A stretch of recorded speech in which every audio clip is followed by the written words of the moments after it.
네, 화면도 잘 보이시지요? 네, 그럼 발표를 시작하도록 하겠습니다. 조금 전에 소개받은 저는 서울과학기술대학교의 김지혜라고 합니다. 화면에서 보시는 것처럼 오늘은 여기 계신 선생님들과 디지털 네이티브 세대 외국인 학습자들을 위한 한국 문학 읽기 교육 웹소설을 중심으로 라는 제목으로 한국 문학 교육에 대한 이야기를 같이 나눠보려고 합니다. 제가 오늘 말씀드릴 내용들 목차들이고요. 목차를 지나서 보시면 문학교육은 이미 그 중요성 또 교육적인 가치를 인정받은 그런 교육의 한 항목 내용이라고 할 수 있습니다. 외국인 학습자들에게 한국 문학을 읽고 이해한다는 것은 고급 수준의 한국어를 이해할 수 있다는 것, 그것과 동시에 한국 사람들의 정서, 또 한국 사회에 대한 이해가 가능하다는 것을 의미하기 때문에 굉장히 중요합니다. 또한 특히 한국어 그 담화 공동체를 직접적으로 만나기 어려운 해외에 있는 학습자들, 해외 지역의 학습자들의 경우에는 한국 문학을 통해서 한국 사회와 또 한국 사람들을 경험하는 귀한 가치가 있다고 할 수 있습니다. 이것 이외에도 이런 한국에 대한 이해를 넓히는 것 이외에도 문학교육은 정서적인 공감 능력을 향상시키고 창의력과 논리력, 비판적 사고력을 증진하는 데 효과가 있기 때문에 꽤 오랜 시간 동안 한국어 교육에서 문학교육은 중요한 자리에 있었습니다. 문학교육에서 중요한 것은 어떤 작품을 학생들에게 읽게 할 것인가의 문제인데요. 화면에서 보시는 것처럼 지금은 주로 자주 많이 읽는 문학 작품이 20세기 중단편 소설이나 시, 전래동화나 청소년 소설 등을 많이 읽히고 있습니다. 가끔 교사에 따라서는 주목받고 있는 현대 젊은 작가들의 작품을 읽는 경우도 있습니다. 이런 작품을 선정하는 기준은 한국인의 정서, 또 한국어를 잘 대변할 수 있는 작품성 있는 문학들을 교실에서 다루게 됩니다. 그런데 제가 오늘 말씀드리려고 하는 부분은 우리가 가르치고 있는 외국인 학습자들, 주로 대학생들, 10대 후반, 20대 초반의 학습자들은 이런 문학에 대한 경험, 또 한국어에 대한 경험을 가지고 한국의 새로운 세대, 소위 MZ세대라고 많이 이야기하는데요. 그런 새로운 세대들과 의사소통을 하게 됩니다. 그렇다면 우리 학습자들에게는 이제 과거의 문학작품도 물론 중요하지만 현대 한국인들, 현대 젊은이들이 읽는 문학을 같이 읽고 읽는 방법을 익힐 필요가 있습니다. 그래서 저는 오늘 디지털 네이티브 세대인 학습자들을 고려한 새로운 시각의 문학교육이 필요하다고 생각했고 그 방안에 대해서 같이 논의를 하고자 합니다. 먼저 디지털 네이티브 세대의 문학 읽기가 어떤 특징이 있는지를 좀 말씀드리겠습니다. 디지털 네이티브 세대라고 한다면 태어나면서부터 디지털 기기에 둘러싸여서 성장한 세대들을 의미합니다.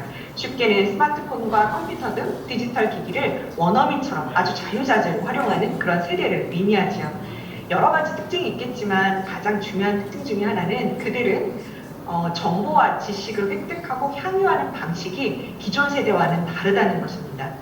그리고 전통적인 소위 말하는 우리가 종이로 된 책 그런 것들을 읽는 방식으로는 이야기에 집중을 하지 못합니다. 디지털 네이티브 세대들은 굉장히 빠른 전환이 필요하고요. 또 다양한 미디어, 그러니까 글자 텍스트뿐만 아니라 음성, 이미지 등 다양한 것들을 활용해서 다채로운 감각, 시각, 청각, 촉각 여러 가지 감각을 동원한 읽기를 하고 있다는 점에 주목할 필요가 있습니다.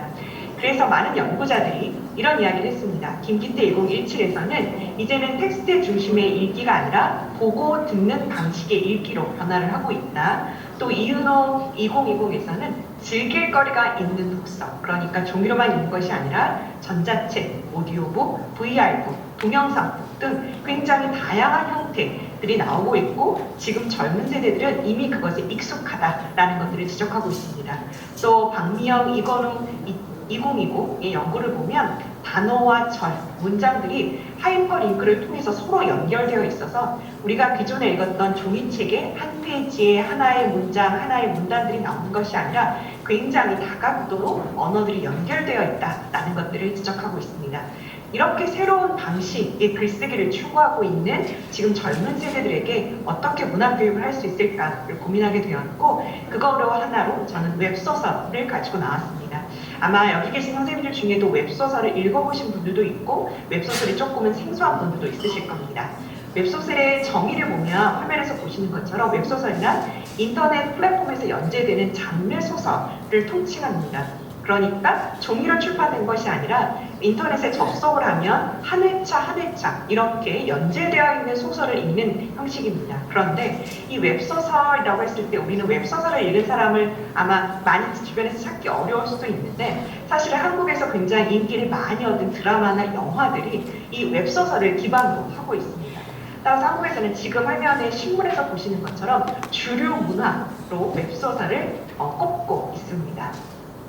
이러한 웹소설은 지금 화면에서 보시는 것처럼 지금 보이는 이 인터넷 화면은 네이버 웹소설 사이트입니다. 그러니까 네이버와 같은 큰 회사에서 웹소설만을 전문적으로 이렇게 연재하고 있는 그런 사이트가 있는데요.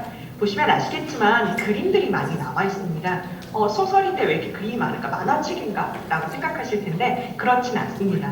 왜냐하면 웹소설은 보시는 것처럼 문자 텍스트를 기본으로 하지만 애니메이션, 실사, 사진, 이미지를 아주 적극적으로 활용하고 있고 그 장르가 로맨스, 판타지, 무협, SF 등 굉장히 젊은 세들이 좋아할 만한 장르들을 가지고 있습니다. 또 아래 화면에서 보시는 것처럼 멀티모드성이라는 것이 상당히 중요한 개념입니다.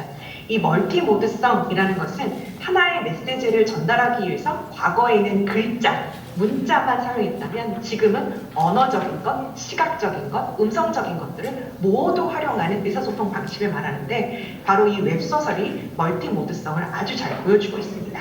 다음 페이지에 보시면 제가 간단한 웹소설의 한 장면을 가지고 나왔는데요. 우선 종이로 읽었던 것은 단일 모드 텍스트라고 한다면 이 웹소설은 지금 보시는 이런 것처럼 글이 있고 여기 사람의 얼굴이 나와 있는 것을 보실 수가 있습니다. 이게 이 웹소설 안에서 말을 하거나 생각을 하는 주인공 또는 인물을 보여주는 것입니다. 그래서 대화를 주고받는다면 이렇게 동그라미 얼굴들이 여러 차례가 나오면서 학생들은 그냥 소설책을 읽는 것 같다가도 뭔가 만화책을 읽는 것 같다가도 이런 다양한 경험들을 하게 됩니다. 이건 아주 일부만 보여드린 거고요. 이런 식으로 그림을 사용하거나 또는 음악이 들어가기도 하고요. 사진이 들어가는 등등 이 소설 안에 굉장히 다양한 멀티모드를 가지고 있다는 의미입니다.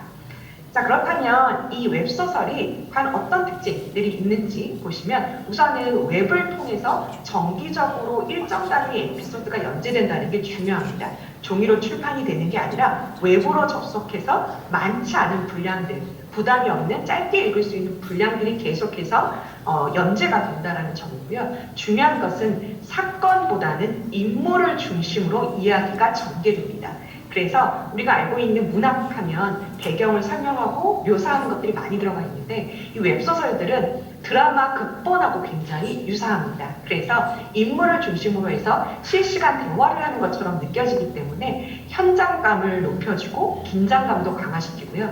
또 학습자들로, 사람들로 하여금, 독자들로 하여금 등장인물에 굉장히 집중을 하도록 만들어줍니다. 그래서 이 웹소설이 드라마나 영화로 만드는데 굉장히 유의한 그런 특징을 가지고 있습니다.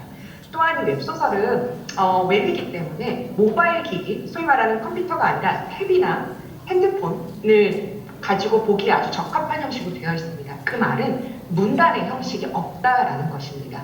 또한 온라인으로 바로 움직이기 때문에 다양한 콘텐츠랑 결합할 수 있다는 의미인데요. 문단이 파괴가 되었다라는 말은 우리가 알고 있었던 문학이라는 부분에 있어서 문장과 문장의 긴밀성이나 내용의 유기성, 통일성 이런 것들을 유지하는 것이 더 이상 웹소설에서는 중요하지 않다라는 것입니다. 바로 여기에서 우리는 그동안 알고 있었던 문학 작품에 대한 패러다임을 좀 전환시킬 필요가 있습니다. 이러한 특징을 갖고 있는 웹소설들을 그렇다면 이어서 보겠습니다. 과연 문학 읽기 수업에서는 어떻게 접목할 수 있을까인데요. 우선은 과연 이 웹소설이 한국어 문학 수업에 가치가 있느냐를 생각해 본다면 몇 가지 장점을 찾아볼 수 있습니다.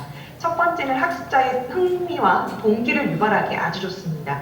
왜냐하면 학생들, 젊은 세대들이 좋아할 만한 장르 문학들을 갖고 있기 때문에 굉장히 집중시키는 데 효과가 있고요. 두 번째로는 드라마나 영화로 이미 만들어져 있고 지금도 제작 중인 작품들이 상당히 많습니다. 지금 여기 보시면 제가 드라마의 제목들을 좀 가지고 왔는데요. 아마 여기 아는 그런 제목들도 있을 겁니다. 이러한 것들이 모두 다 웹소설에서 시작을 했기 때문에 웹소설 문학 수업을 하게 되면 드라마나 영화를 같이 보여주게 되니까 읽기 수업을 훨씬 더 풍부하게 진행할 수 있습니다. 또한 중요한 것은 최근에 한국의 젊은 청년들, 세대들도 더 이상 종이책을 잘 읽지 않고 웹소설로 많이 넘어왔습니다. 그렇기 때문에 한국의 대중문화 흐름을 빠르게 캐치할 수 있다는 장점이 있고요. 또 하나는 웹소설하면 과거에는 인터넷에 올라가는 소설로 생각해서 작가들이 그렇게 뛰어난 역량이 없다라고 생각을 했는데요. 지금은 굉장히 전문적인 작가들에 의해서 수준 높은 작품들이 나오고 있습니다. 그러니까 문학적인 가치, 글로서의 가치도 있다라고 볼 수 있습니다. 그러면 이 웹소설을 할 때 가장 중요한 것은 어떻게 작품을 선정할 것인가의 문제인데요. 많은 연구자들이 한국어 교육에 있어서, 외국인들에 대해서 한국어 교육에 있어서 어떤 작품을 선정하면 좋을지를 쭉 이야기했고, 여기 빨간색으로 표시된 부분이 제가 그것을 정리한 것입니다. 중요한 것은 한국 사회와 문화를 잘 반영할 수 있어야 하고, 스토리성이 있어서 학습자들의 흥미와 동기를 유발할 수 있어야 하며, 특히 중요한 것은 현대 한국어로 쓰인 소설을 선택해야 한다는 겁니다. 우리가 학생들에게 익히고 있는 많은 문학 작품들이 지금은 사용하지 않는 한국어 표현들이 상당 부분 많이 있다는 점에서 저희가 좀 새롭게 시각을 봐야 할 것 같고요. 이러한 특징들이 문학 작품을 선정할 때 필요한데 바로 웹소설에 이러한 특징들이 많이 담겨져 있다는 게 저희가 주목해야 될 점이다라고 할 수 있겠습니다. 자, 그러면 실제로 이렇게 웹소설을 교실로 가지고 와서 교사가 수업을 한다면 우리는 무엇을 먼저 준비해야 할까요? 가장 중요한 것은 이런 새로운 문학 읽기에 교사들이 먼저 조금 익숙해질 필요가 있습니다. 많은 교사들 중에는 웹소설을 실제로 한 번도 접해보지 않은 교사들도 많습니다. 지금 보시는 문피아, 조아라, 바로브, 북팔, 네이버 웹툰, 카카오 페이지 등에서 웹소설을 굉장히 활발하게 제공하고 있고 사실은 종이책보다 웹소설 시장이 훨씬 더 돈을 많이 버는 시장으로 인식되고 있습니다. 그래서 그런 곳에 들어가서 웹소설을 한번 읽어보는 것도 좋고요. 만약에 웹소설을 먼저 시작하기가 어렵다 하면 성공한 웹소설들은 종이책으로도 출간이 되고 있습니다. 그래서 종이책으로 먼저 읽고 온라인으로 형식을 바꾸는 것도 의미가 있을 겁니다. 그럼 실제로 읽기 수업을 할 때 어떤 점을 주의해야 할까라는 부분인데요. 웹소설은 말씀드렸던 것처럼 연재 형식이기 때문에 하나의 스토리가 한꺼번에 제공되는 것이 아니기 때문에 에피소드를 중심으로 특정 에피소드만 짧게 다루는 것이 좋습니다. 그리고 그 다음 이야기 또는 그 전 이야기는 학습자들이 호기심을 갖고 관심을 갖고 직접 찾아보도록 하는 데 의미가 있고요. 두 번째는 극본 형식으로 되어 있기 때문에 역할극과 같은 의사소통이 가능합니다. 실제로 연극을 해본다든지 그런 활동이 아주 가능하다는 거죠. 또 하나는 인물 중심의 서사입니다. 어떤 사건보다는 인물들의 움직임, 인물들의 감정을 따라가고 있기 때문에 학생들에게 하나의 인물을 선정해서 그 인물의 감정을 이입하고 그렇게 활동을 해보도록 만드는 것도 문학교육에서 의미가 있습니다. 또 하나는 수업 중에 읽은 작품을 드라마나 영화로 함께 보면서 문화적인 교육, 문학 교육이 두 개가 동시에 이루어질 수 있을 것입니다. 또한 웹소설만 너무 읽어도 학생들이 균형 감각을 잃을 수 있기 때문에 웹소설 읽기가 성공했다면 이 웹소설이 종이책으로 아까 나온다고 말씀드렸잖아요. 그런 것처럼 종이책도 읽게 해서 온라인과 오프라인의 책을 모두 다 균형 있게, 균형감 있게 읽어보도록 하는 것도 좋을 것 같습니다. 자, 정해진 시간이 많지 않아서 이제 마무리를 하겠습니다. 그래서 이런 웹소설들을 수업 중에 활용할 때 이런 가치와 의미가 있다라고 보여지는데요. 지금 화면에서 보시는 것처럼 웹툰, 게임, 드라마, 재탄생, 6천억 웹소설이 뜬다라고 하는 것처럼 웹소설은 더 이상 이제 새로운 문학 작품이라기보다는 한국 사회 전반의 대중문화를 이끌어가고 한국 문학의 많은 부분을 차지하는 그런 부분이 웹소설이라고 할 수 있습니다. 또 대중문화, 문학계에 미치는 영향도 적지 않고요. 그래서 한국어 교사들이 조금 더 웹소설에 관심을 갖고 웹소설을 조금 관심 있게 보고 수업에 활용할 수 있는 부분들을 찾았으면 좋겠습니다. 네, 그러면 저는 여기까지 발표를 마치도록 하겠습니다. 감사합니다.